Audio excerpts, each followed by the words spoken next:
Today I'm going to show you how to access EBSCO. First, you're going to go to the isps.edu.tt website.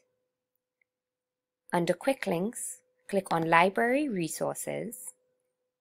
Scroll down until you see EBSCO Host. Click on the EBSCO Host icon. The user ID for EBSCO is ISPS in common letters and the password is password, all in common letters. Once you click Login, you'll see different platforms for searching using EBSCO.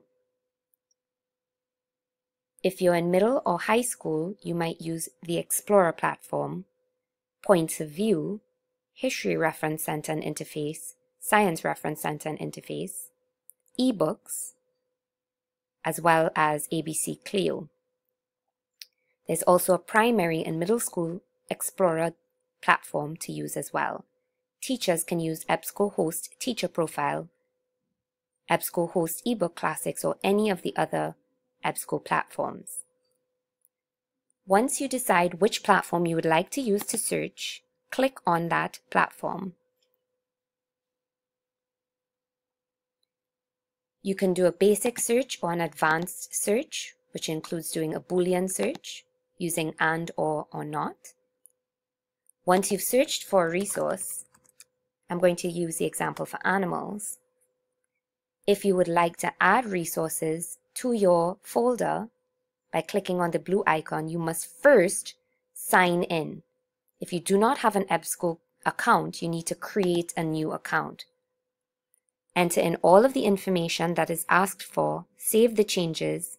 After you've done that, you will see that you have created an EBSCO account and your name will show up. So I will log into my account.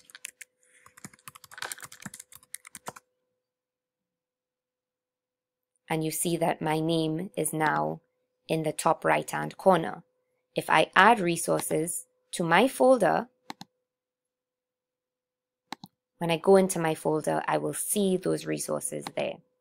If you try to add resources before signing into your individual account with EBSCO, you will not find it when you get home or when you try to access it later on. So here's a resource that I just added.